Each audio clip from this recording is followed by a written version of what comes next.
Hey, this is Matt once again. Welcome back to another video, and this is a paid request for. Actually, now that I think about it, I don't know how to pronounce his name. Ywir, Weir, or Year, Weir.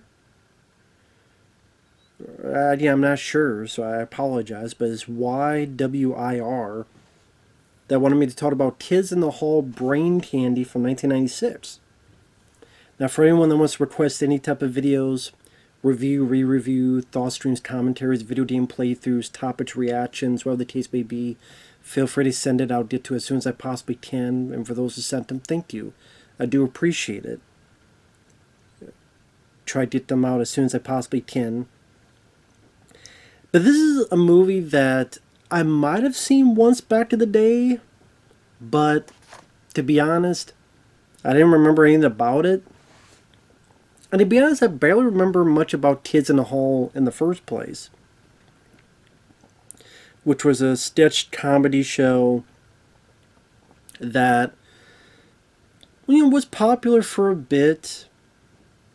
The thing I always remembered, which I thought was in the movie, but I guess was just on the TV show, was the head squishing thing. That I remember getting a funny kick out of.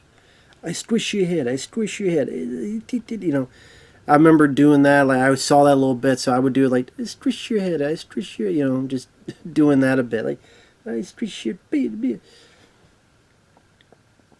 And I thought that was kind of funny. Not sure why that was not put into this movie. I figured that would be kind of a popular gag, but, it is what it is. So you have a lot of the people that pretty much the group. Dave Foley is not in it a whole lot because I think he had left the group.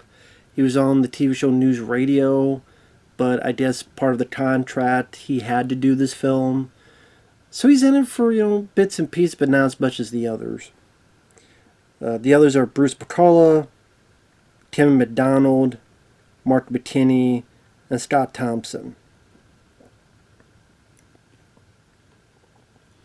And for the most part, the five of them are playing most of the characters, whether it be rock stars, whether it be dads who are secretly gay, although they're not making it a secret about it, or police officers, or the scientists, or a pharmaceutical company, or sometimes they're dressed in drag.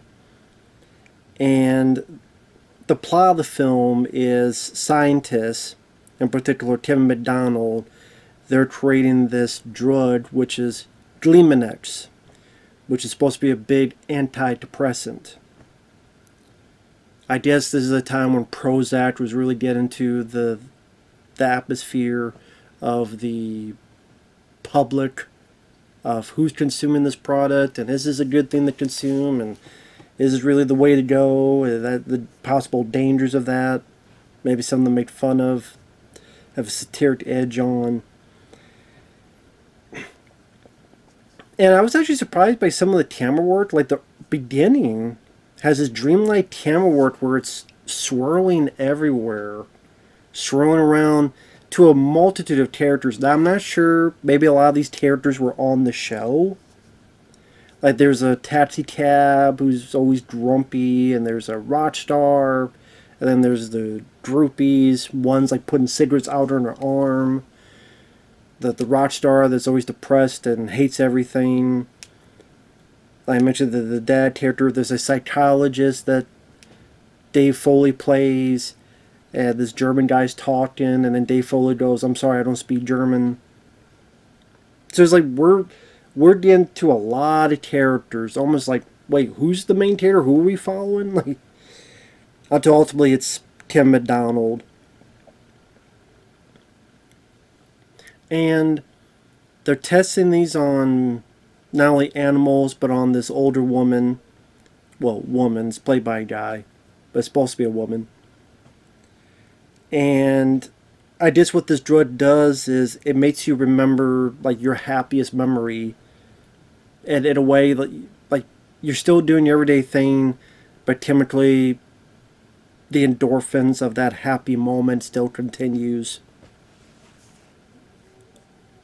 So for this person, it was her family coming to visit Christmas during Christmas for like 1 minute and 1 minute only, but I was still happy enough for her that that's what pops in her head to create this almost endorphins of happiness.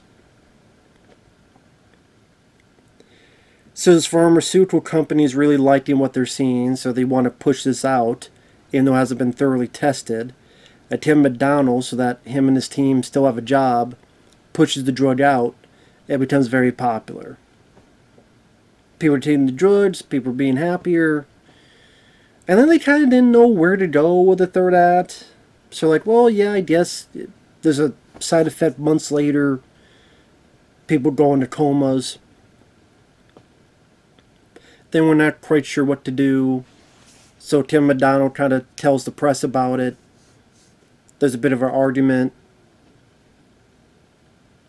They try to give Kevin the pill, but he spits it back to the head boss's mouth.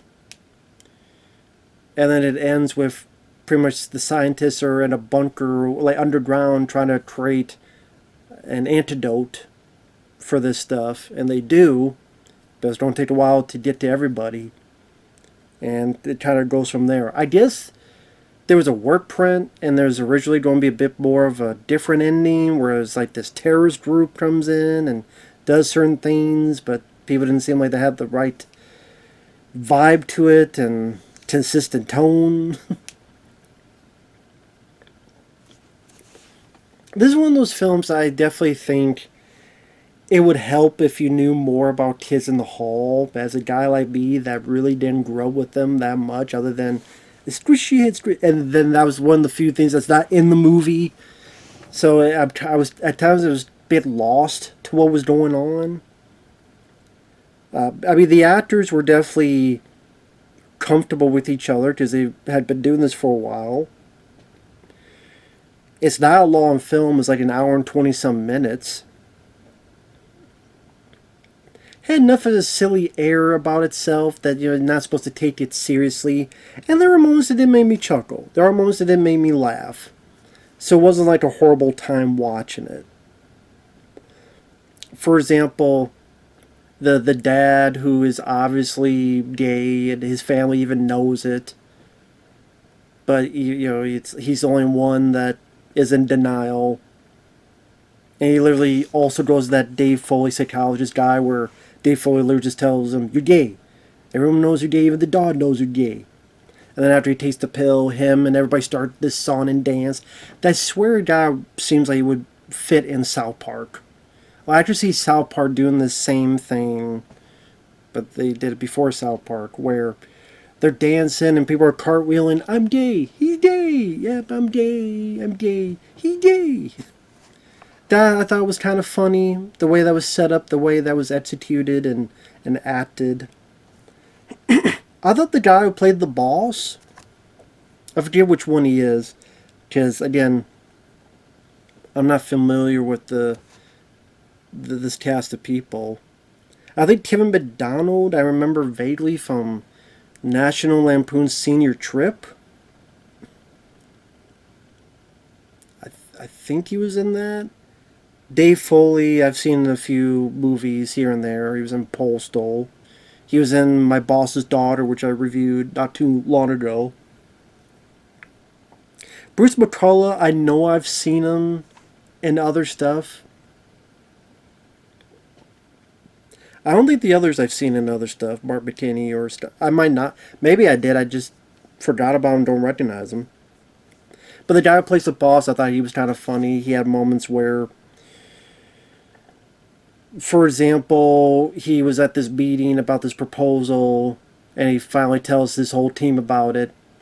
Then seconds pass, and then tells Dave Foley, "Hey, how far are we? With what? The proposal you just made? Yes. Right on top of it. That's what I like to hear." So there's moments like that I thought were kind of funny. There's certain line readings that were entertaining. Like the husband who's gay has been caught, and the cops bring him home. Now, one thing I forgot to mention is that The woman that plays that guy's wife is also a dude in drag. It's one of the five. And the way the cop kind of looks at this person and goes, well, kind of, this guy running around here, your husband running around here, pretty sad state of affairs when he's got a lovely piece of ass like you waiting for him at home. Like the way he said that, I thought the way that came off was kind of a fun, was entertaining line delivery. And there's definitely stuff that would bet money was on the show that popped up on here. Like I would bet money that the taxi cab guy, who's very grumpy and says certain things, he was on the show. There's this one called Cancer Boy, who pops up. Who, oh, I'm not on that because I have nothing to live for, but my parents are on it and it helps them.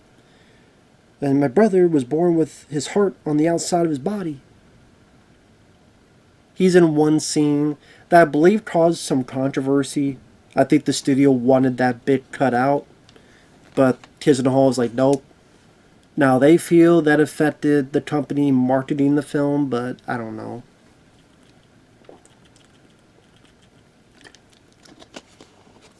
I have a feeling no matter how you marketed the film, this film would not have done that well. Because, I mean, a lot of people did like Kids in the Hall, but I wouldn't say it was really a type of thing that really got into the mainstream in terms of, would result in a big box office success. I just don't see, at least in America. I just don't ever see the film becoming that big of a hit in America. I'm sure this has a cult following. It's definitely weird and quirky enough. And, I mean, do all the jokes work for me? No. I mean, there's a bit where the rock star, after he takes the pill, he starts singing happy songs. And this is weird montage of, different sets of characters kind of popping up. And, I don't know. Maybe if I watched the show, it would resonate me more, that scene. Because I'm like, are these people that were on the show and I'm supposed to know, or they're just random weird people that we're seeing just because he's telling this song? And I don't know. Didn't really work for me. This bit where a bird flies into one that teared his eye, and he's like, oh, there's something in my eye, and it's a bird.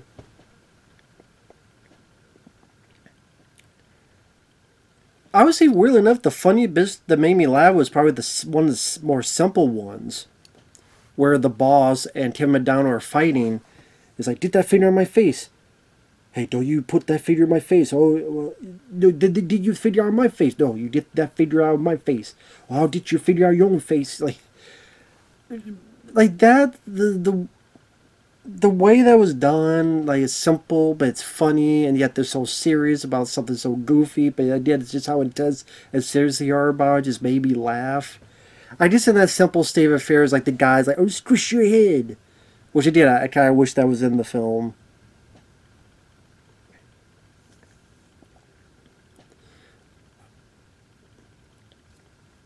I think they did. Kids of Hall did come back for a bit. I think there was a revival of sort, wasn't there?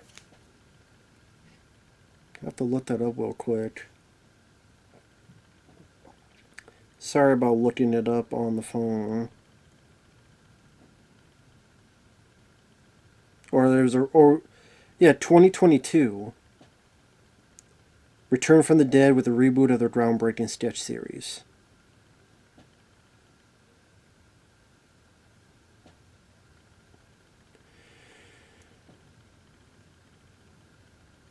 It aired on Amazon Prime Video. And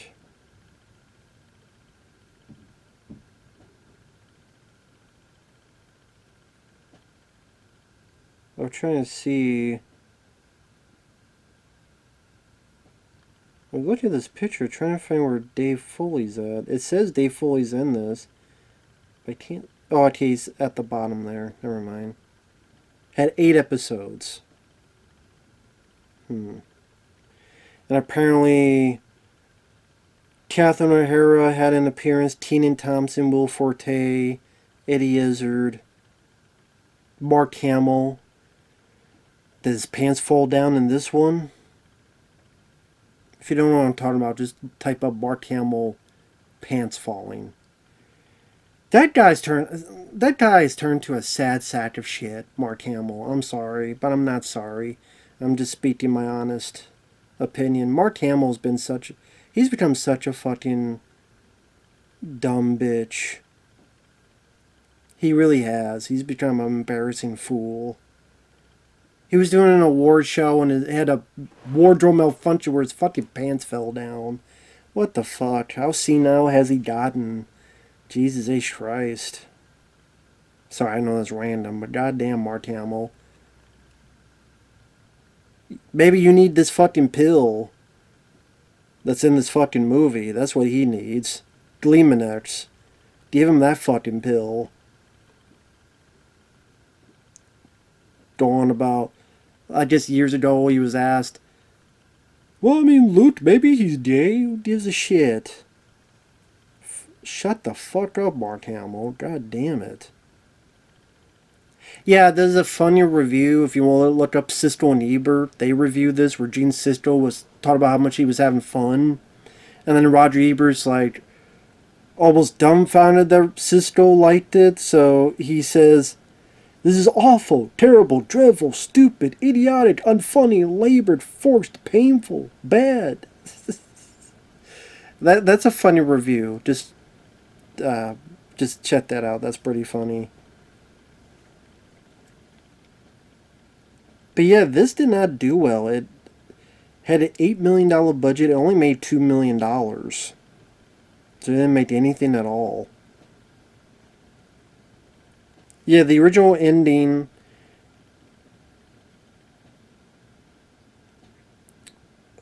Let's see. Dave Foley plays a crazed activist who leads a militant movement against Gleemonex. Chris Trooper, not the actor, just a character named Chris Trooper, unable to cope with the mayhem his drug has created, decides to take it himself and ends up lapsing into a coma. The unused ending has not been officially released, but a leaked work print was widely traded among fans on the internet during the late 1990s. So definitely a less upbeat ending.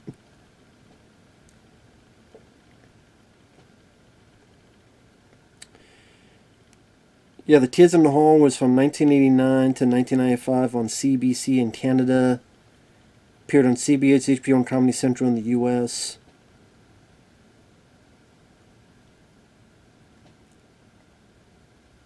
So there you go. I know it's a pretty praised sketch show, but like I said, I'm not that familiar with it, so I can't tell you. I don't know if Kids in the Hall fans like this movie or if they don't like this movie. If this is a good representation of the show, or if it's not a good representation of the show, I don't know for certain. Guess you guys would have to let me know in the comments. But like I said, it was. Did I like it a whole lot? Probably not. But was it awful? No.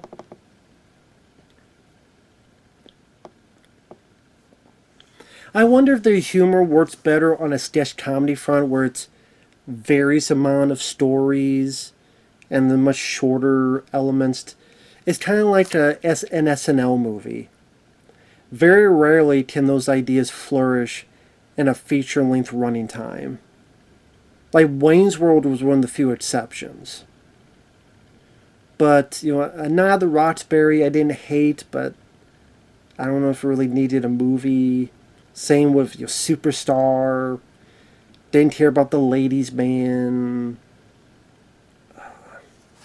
It's Pat was fucking horrendous.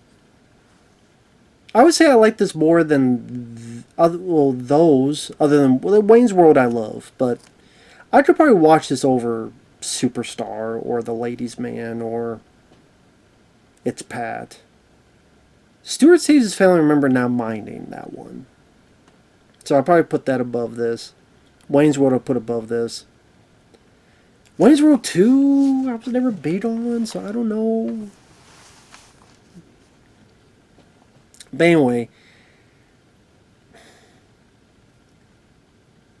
like I said, there's definitely some weird stuff. I mean, there's a bit where Tim McDonald goes in to check on this woman who was a former patient, and then a cat falls onto his head, and he's like, "What the hell's going on?" And looks up, and the cats are on the ceiling like this. Like there's 3 or 4 cats just attached to the ceiling, kind of just because.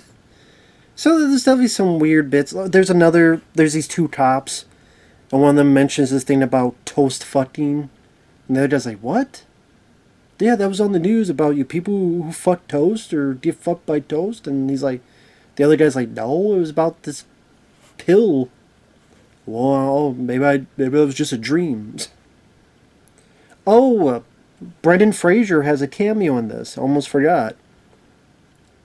Which seemed random, but it's like, oh shit, there's Brendan Fraser. He's playing one of the test subjects. I guess you get the idea he's been given a placebo.